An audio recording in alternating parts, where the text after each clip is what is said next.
Hi, and thanks for joining us. My name is Mike Jacobson, and today we have a treat for you. It's a spotlight on Stage Left Theater. Joining us today are two of the artistic directors of the Stage Left Theater. We have Amy Szerlong and Jason Fleece. So first and foremost, welcome. Thanks for joining us today. Thanks for having us. So I want to get this started by just for people who may not know about your theater, just tell us, what do people need to know? Like, Amy, you want to start? Sure. We've been around for 35 years. Our mission is to produce and develop theater that raises debate on social and political issues. Mm-hmm. And so how long have you guys been around? 35 years. So we're heading into our 36th season. So for people who want to come to the shows, they want to get involved with the shows, like, first of all, where are you located, and how can they get involved? Well, we're about to start our first season at the Athenaeum Theater, which is on the corner of Southport and Lincoln. So we're excited about that move, and that's where our main stage season will be playing. This summer we have our new play festival, Leap Fest, which is our annual festival, and that'll be playing at Chicago Dramatists. Leap Fest. Okay, so this is an annual thing. So what is this about? This is our 14th year. It is meant to serve as a bridge, or help playwrights take the leap from development to full production. So this year we are showcasing 5 new plays, full-length plays, that basically will be semi-staged, have technical elements, but will all be script in hand, to help playwrights sort of gauge the reaction of an audience, gather feedback from the public and other artists involved on what maybe needs to change or evolve, and then put it on its feet. So that will be at Chicago Dramatists, as Jason said. We're excited. So Jason, how unique is something like this in the Chicago theater scene? Well, Chicago is a great place for new work. It's sort of one of the great things about Chicago in general. What we like to do, the reason why we find Leap Fest to be exciting and important and different, is that it's an opportunity to take those plays and give them a long workshop process, and put them in front of an audience and then get that audience's feedback and help get a play that's almost ready for performance, ready for production. So it's really bringing the audience in and letting them be a part of development and letting their voices be heard and reflect what play they saw to the playwrights. And these are plays from all, what stages are they when people are coming to see these? Well, it's kind of different. Each play has different needs, and those needs were explained in their application. So a lot of them were really eager to just put it on its feet and work out the physicality. We are doing one play that has elements of horror. There's a haunting that happens, and they really need to enact those pieces, see how this works as a living, breathing piece instead of reading it at a music stand. Conversely, Jason's directing a piece that needs some more basic structural framework. So that will be a seated reading with music stands. But there will be lighting, sound, technical elements for each piece, so it will be closer to a full production, but it will not be a fully staged production for any of these pieces. They'll all be sort of in different places. And again, so then the public can come here, and then they get involved, they watch, and they're like, hey, I think that possibly maybe this might help? Yeah. So it's a rap session afterwards? Yeah. Or? We host a talk back with the director and playwright after each show. We also give audience members the opportunity to fill out a questionnaire that's in their program, so they can either choose to just write feedback and leave it, or they can participate in the conversation, even if that just means they sit and listen. But it also gives them the opportunity to say, I really didn't understand this part, or this lost me, or I don't think I understand what you're trying to say. We definitely want to encourage that conversation and not necessarily provide answers in that session, but we want to give the playwright things to think about and the director things to think about moving forward. And so, how big of a theater production company are you guys? And so, is this training? Is it easy to do? Obviously, we are small, but we are mighty. Yes.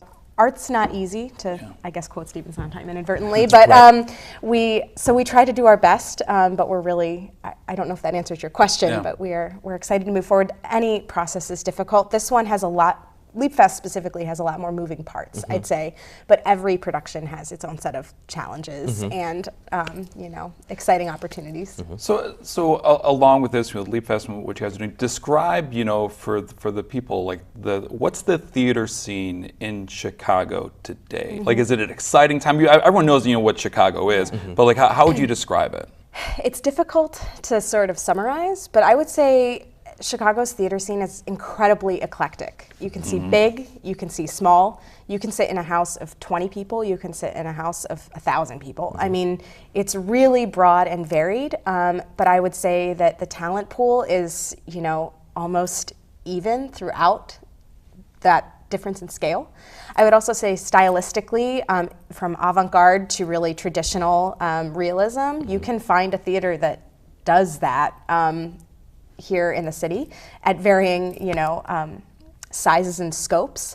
I will say that largely the smaller storefront scene is mostly pretty young, and I think to that end it's sort of very exciting. I think that people are engaged in social issues generally here, and I think that the Chicago theater scene is pretty reactive and pretty sensitive to issues, in the city and the larger world. And I think that as a result, we get a lot of really exciting new work. But I will say that the one common denominator that I've spouted to many of my friends in the field is that it's a highly collaborative industry. I think that everyone here really wants to see everyone else succeed.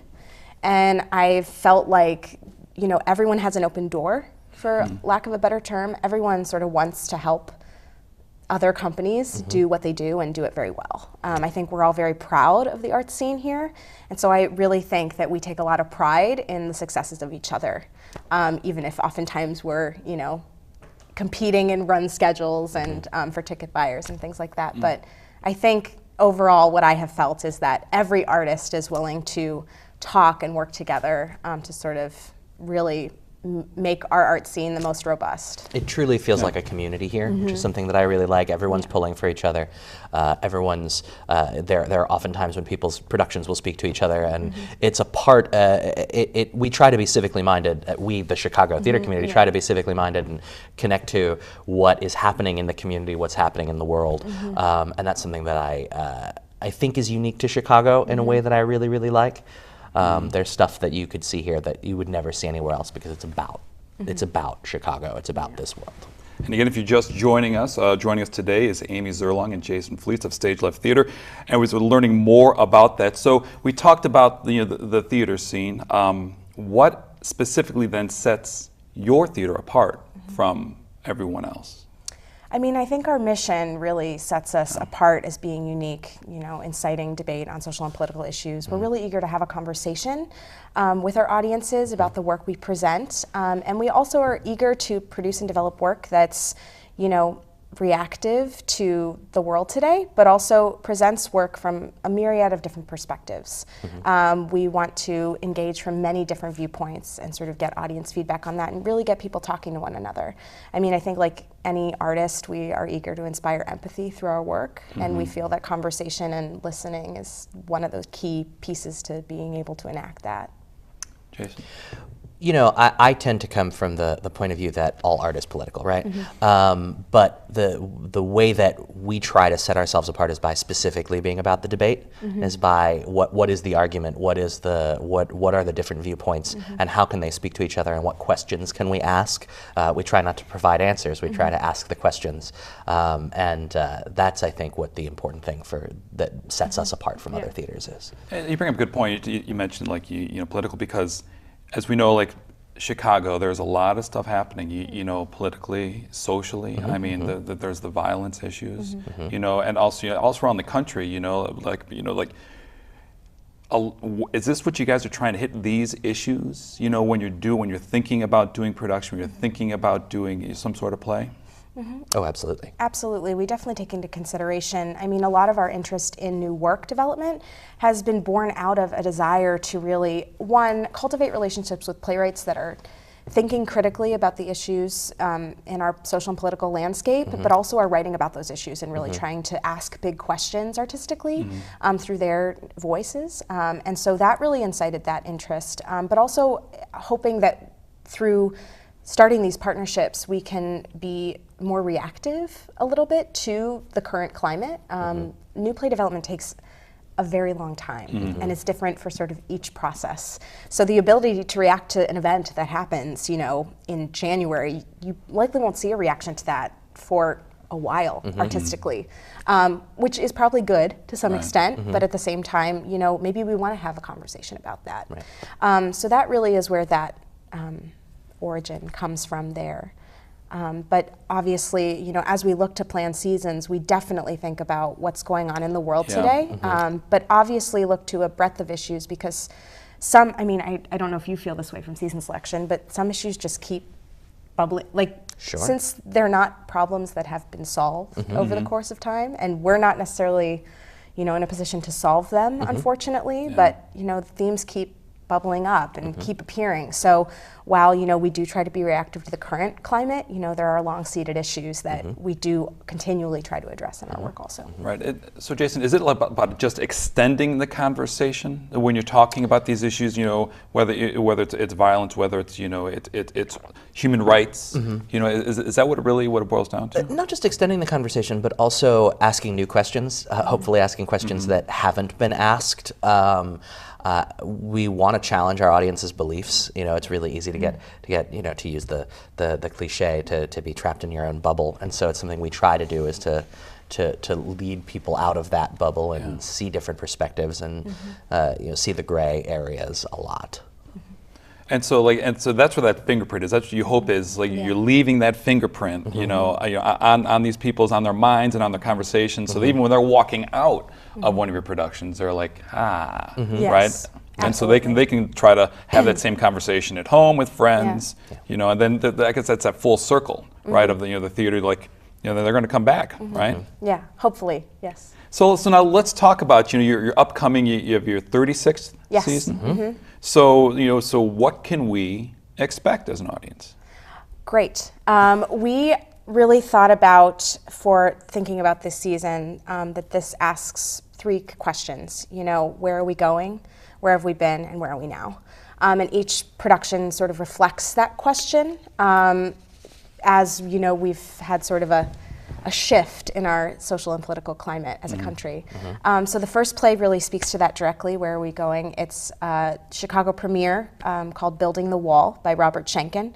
Robert Schenken is a Pulitzer Prize-winning playwright and Tony Award-winning playwright, and was recently nominated for an Academy Award for Hacksaw Ridge, but also wrote All the Way, which was on Broadway with Bryan Cranston. And he wrote this play pretty immediately after the election, and sort of started thinking about the whole electoral process and sort of rhetoric that was used, and sort of as a result, where are we going as a country, and asking that question in a very unique way. And so he's written sort of this play imagining a kind of future for this country that involves issues from taken from the headlines, and imagines it in this not too far off world.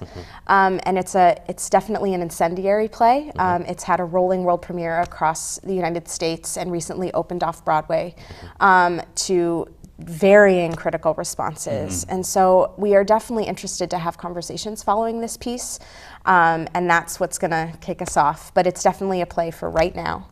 And we are excited to bring that to Chicago. Yeah, because Jason, I think just the name of the production speaks for itself. Right there, there's going to be interest because you're talking about the rhetoric. That's what, and then building the wall. That's what people hear it all the time politically. So this hits hits that mark, correct? It does. Yes. And when Amy and I first read this play, both of us couldn't stop thinking about it, couldn't stop talking about it because it paints sort of it's almost a horror story, but at the same time, it's a story without a villain. It's a story where everyone makes decisions that you can understand, and the decisions that are best for them, and it leads to some unexpected and strange places, which is a wonderful thing. And it's two people in a room for an hour in real time, and it's great to watch them navigate each other and learn each other's stories.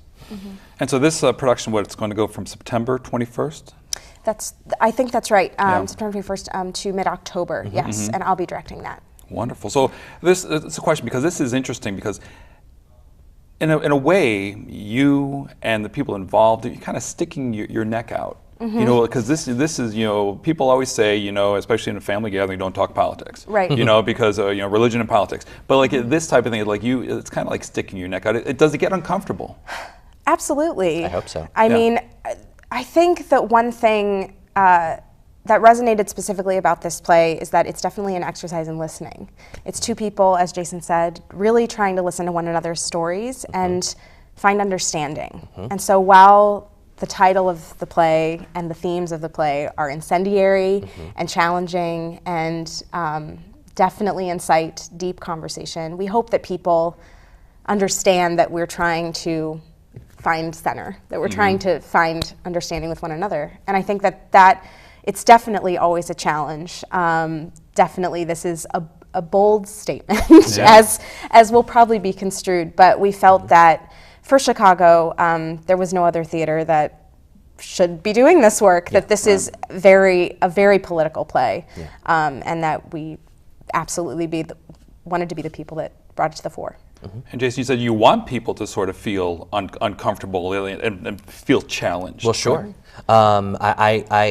If we're not making people question their beliefs and question their understanding of who they are, or what the world is, or what they would do in a situation, then I don't know that we're doing our job. And I think that this play,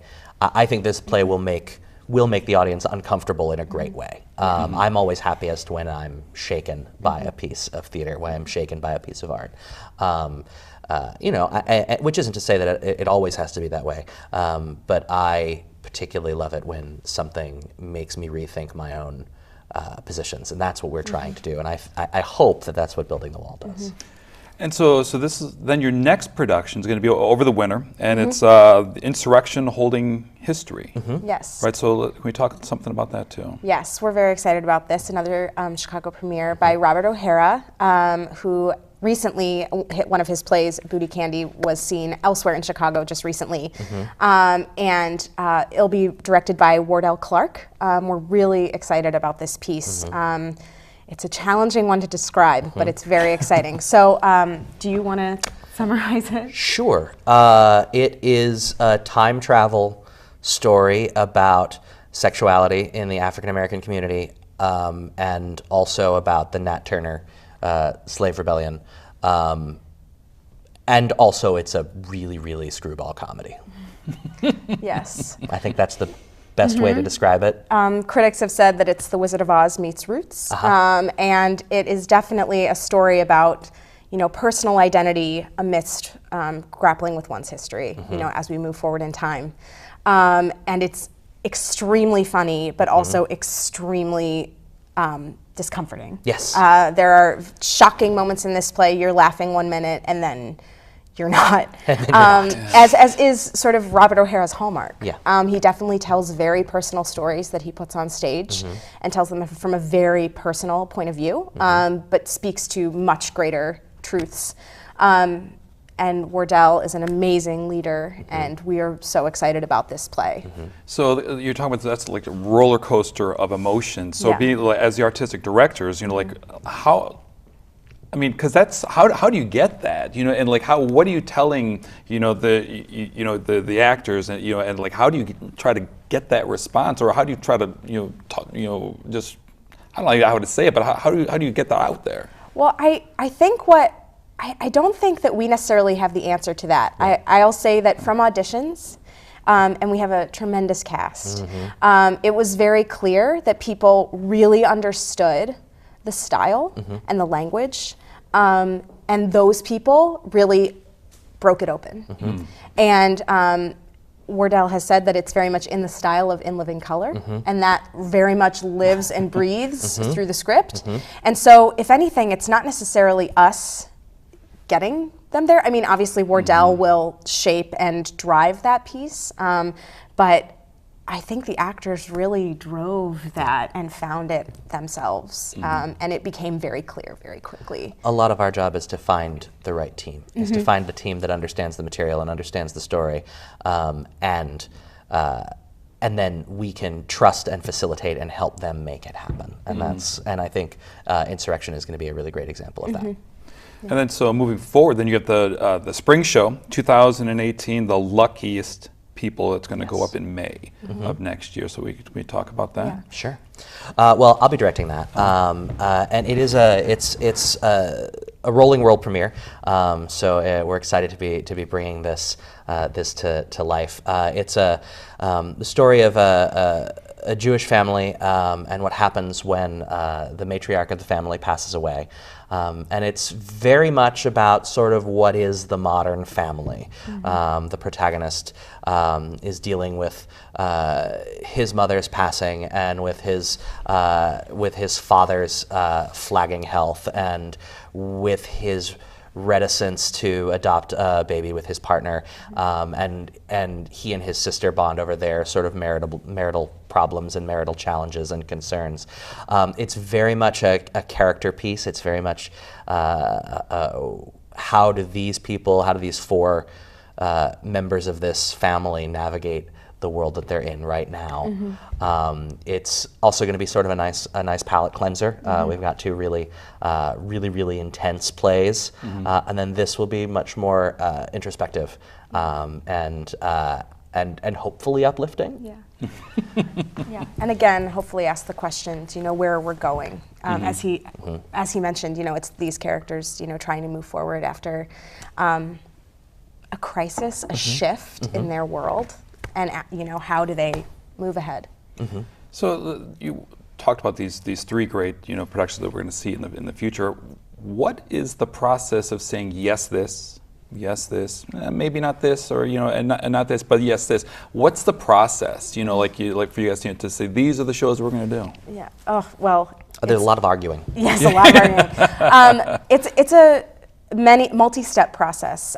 We do have a wonderful team of collaborators in our artistic ensemble and artistic associates, and basically that group of people, including Jason and I, compile a big list that includes plays that have come through our new work programs, so through Leap Fest and through residency, that we feel might be a good fit for the season, and then also including other works that we've read or seen elsewhere to gather feedback from that group. Everyone sort of reads through everything, and then we narrow that list, and again that process happens after conversations, and it gets narrowed to a point where then we feel we can move forward.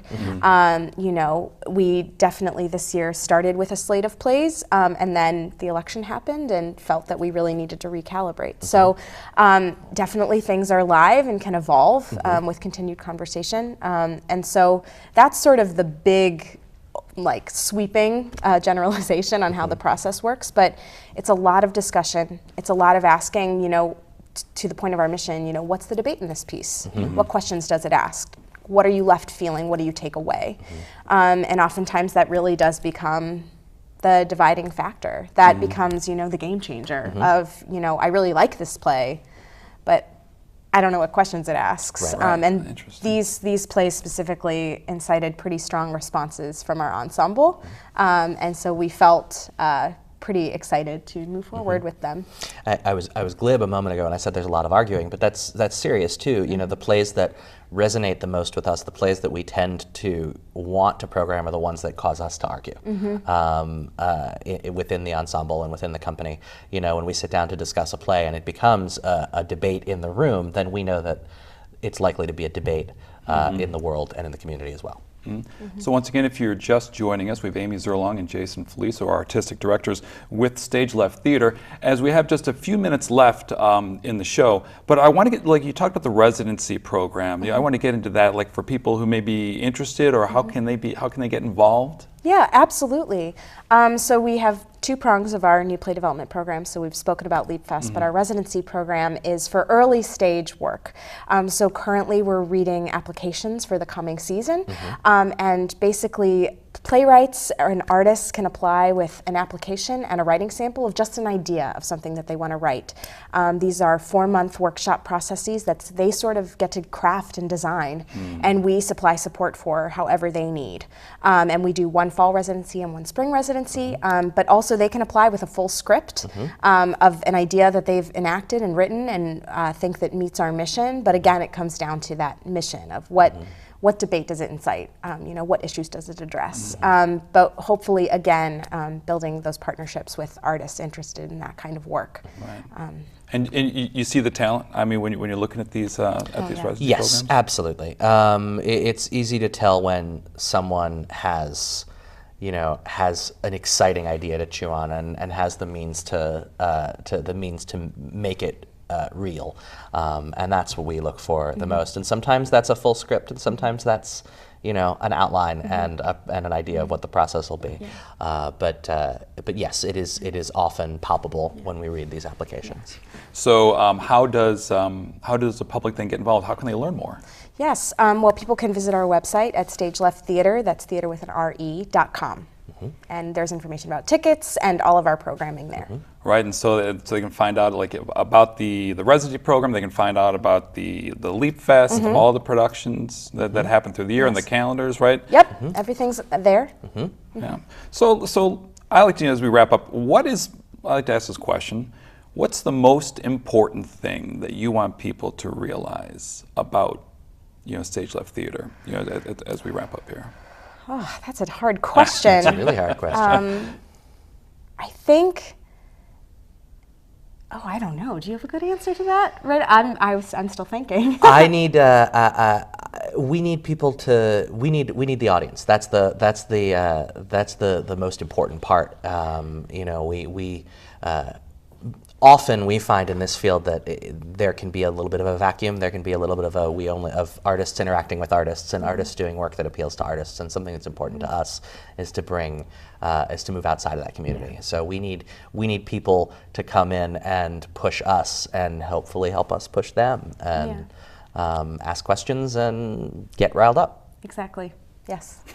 Well, I want to thank you both for joining us today. It was a really interesting conversation, and we'd like to hopefully invite you back down the line, too. Thank you. Thank you. So, first of all, if you want to learn more about Stage Left Theater, you can go to their website, stagelefttheater.com. And I want to thank everyone out there for listening and joining us. My name is Mike Jacobson.